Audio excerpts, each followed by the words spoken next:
Hey there, beautiful souls. So I'm going to share a story today, something that happened fairly recently that I haven't been able to get out of my mind because I'm not quite happy with the way that I handled this situation. So this live stream is actually energetically, I feel, going to help me settle into a place where I can be more accepting of the way that I handled this situation and support me in making the change to do it differently next time, and perhaps will have an influence or a positive impact on you as well. So here's what happened. You guys know, if you've been watching these live streams, that one of the things that I talk about, many of the things that I talk about, are simple ways that we can have a positive impact on the environment. Climate change ain't no hoax. It's very real, and we are the driving force. Human behavior is what is causing this. So in every way that we can reduce our trash and reduce our carbon emissions, and it's endless, the activities that we can do to have a positive impact on the planet. And so these live streams are geared to give you some inspiration and some easy ideas for how to do that in your everyday life. Well, there's somebody that's been watching these live streams who has shared with me that she's been very inspired by them. She's a very dear, dear soul. And she told me recently at an event that my live streams about turning off our cars when we are waiting in carpool line or waiting in a long line of any sort has really impacted her, and it's actually changed her behavior. So now when she picks up her children from school, and here in Florida, and I know all around the states as well, we have these really long lines where moms, dads, babysitters, whomever that come to pick up the children from school have to wait in these lines that sometimes can take 15, 20, 25, 30 minutes or longer, just waiting for the children to be released, because there's so many kids that are all getting out at the same time, and so many cars, because most people are not carpooling, which, by the way, is another idea for a simple task that you can do to decrease your carbon emissions, is to carpool. There you go, just another little idea. So this person said to me, and she's told me before, but she told me at this event, I just want you to know how inspired I am. I always turn my car off now when I pick up my kids in carpool line. I turn my car off, I roll my windows down, and I just feel better. I feel good. She lets the breeze come through in her car, and she just knows that she's doing something that might feel small, but is in no way insignificant to support the health of the planet. And so when she was telling me this, a friend of hers was next to her listening, and the friend, this is the first time, I guess, that the friend had heard of this, I don't know if it was the first time she'd heard of this idea. It was the first time I'd met her. And she said, well, what do you mean you turn your car off? Does your air conditioning still function when you turn your car off? And so this friend said, no. And I smiled and I said, the idea, the reason why I'm recommending that we turn off the cars, is because it's our willingness to endure some temporary discomfort to serve the greater good of the planet. So no, your air conditioning doesn't run when your car is turned off. It'll run, but the air won't be cold. It usually needs the engine to be running, but it's okay to do that. It's for a finite period of time, and what you're cutting in terms of the fumes that you're reducing from just sitting idle in your car with the engine running is kind of, is in greater service. I tried to explain it in a simple, easy way. She said, well, that would never work for me. I could never do that because I have a very small child who's in the car with me in carpool line, and I would never ask her to sit, in the discomfort of that. Now, here is where I feel like I fell short in the conversation. I had, in that moment, two options. I had the option to further explain or find some more find common ground, but also really continue in the message that I have. Or I had the option of creating a more comfortable social exchange. And this is what I've been struggling with in my mind, because I opted for the latter. I opted to make the conversational exchange more comfortable, so this woman wouldn't feel bad, right? Instead of really standing perhaps even more powerfully in my conviction, which is that we all have a responsibility to make changes. And a lot of those changes may be labeled as uncomfortable, inconvenient, whatever.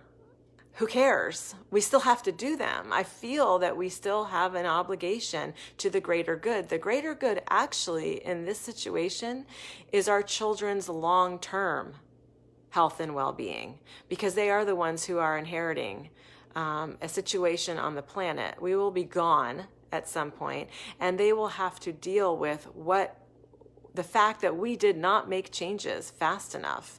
So what they are going to endure with climate change and species extinction and all of the true, very, very real, horrific, difficult, challenging, horrible situations, because we did not respond to the call when we had time, that's on us. So here's what I wish I would have said. Well, here's what I did say to the person who said, well, she would not turn off her car because it would be too uncomfortable and too hot for her child in the car. I said to her, oh, well, that's different. If you have a car full of, children and, small children, and they're having to wait and, it's uncomfortable, that's different. What I'm proposing is for most other people who don't have infants or toddlers in their cars, it's just them sitting in the car by themselves, and they can deal with mostly, being adults, we can deal with some discomfort easier than children can. Maybe, I don't even know if that's true. Kids can deal with discomfort. We just tend to want to not make them endure discomfort. And I'm a mother, and I understand that too. I would do most anything for my kids to feel comfortable, because we want our children to be happy. So that's what I said. I basically I left a loophole in something that's actually really important to me that doesn't have any loopholes. In order for this person not to feel uncomfortable in the conversation, I didn't want her to feel badly that she wasn't going to be able to, or she wasn't going to opt to turn off her car. She didn't feel like she had an option to do that, etc. I also wish that I would have told her this. It's always in hindsight that we go through the conversations and then have our greatest response. I also wish that I had told her, we have very few days, even here in Florida, which we all know is a very hot state. We have very few days where we cannot sit fairly comfortably with all of our windows down, even in sunlight, even on a very warm day, and be able to do just fine. Yeah, there are some days I do this and I start to sweat. Oh well, so I start to sweat. But I'm not suggesting that we sit, with our windows up and just baking in our cars with the cars turned off. I'm asking for us all to consider turning off the car, rolling down the windows, engaging with the natural world in whatever way we can, which, can just be the passage of air, the breeze that the trees are bringing through for us, listening to some birds and animal sounds on the outside. That's a really beautiful, simple way to engage with the natural world. And so I wished that I had said that to her. I wish that I had met her where she was at and said, oh, I understand. You're concerned that your little one is going to be terribly uncomfortable. And so I get that. But what if they're not?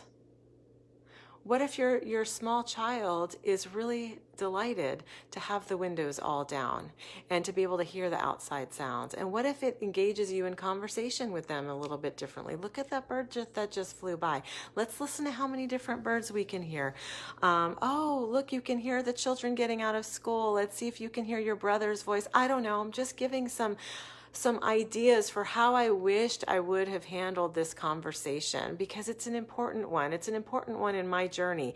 It's not important that I convince this person to turn off their car when they're waiting in carpool line, as much as it is right now for me a part of my journey in building my own confidence and standing in my own truth. And I don't feel like I did that. I do not feel like I did that with her. I kind of feel like I abandoned for comfort, for my own social comfort, to make someone else feel better. And I wish I hadn't. But here it is. And so learn from it. And here's what I wish that I would have told her when she said, I can't do that. I wish that I would have said, I understand where you're coming from. And I've spent years in that place. I didn't ever used to even consider turning my car off as I waited, by the way, in the very same carpool line that she waits in, which is one of the longest that I've ever experienced in terms of carpool lines. Very inefficient, because I've been to that school. So I wanted to tell her, I understand what you're saying, and this insight has only come to me in the last couple years, maybe last few years. And it's something of a more recent practice for me. And the reason that I share it with others and am sharing it with you is because it's an invitation. Doing this makes me feel better about doing just one more thing that is in service to the health of the planet. It does matter. Everything that we do matters. Not running the water the whole time we're brushing our teeth, right? Not taking really long showers. Not overwatering our lawns. Not keeping them on a timer regardless of the fact that it's the rainy season, we're getting rain every day and we're still watering our lawns. These are things that they make an impact. Our choices have an impact. And I wish that I had said that to her in a kind, compassionate way, because there's no reason to get all fussy and angry about it, and then just invited her to try it out. Instead of deciding in that moment that would never work for her, I would have liked to invite her, well, give it a shot. Try it for one day. See that it's not a huge deal. See that there are, perhaps you want to pick and choose which days you do it, but doing it for one day is better than not doing it at all. And getting into a habit of turning your car off is even better. But just try it out. That's what the purpose of these live streams are. Try out the changes. Be part of the shift. If you're a parent, or even if you just love children, or even if you just love animals, or even if you just love life, there's more you can do. There's more that we all can do. And it feels amazing. So yes, even as I sit and sweat in my car and sometimes feel a little grumpy about it, most times I'm just like, oh, sweating. Okay, cool. That's detox right there. That's my body working in a healthy way. There's so much to find by way of gratitude. The fact that I have a car to turn off, the fact that I can afford gas to put in my car, the fact that my next car will be one that does not use fossil fuels. This will be my last minivan. I am sure of it. And if I need another minivan or perceive that I do, well, they just better have the ones that are either hybrid or that are electric. But that's my point. That's what I wanted to share. And thank you all for listening. Everything you do matters, and every conversation you have matters, even when they're uncomfortable. Sometimes especially when they're uncomfortable.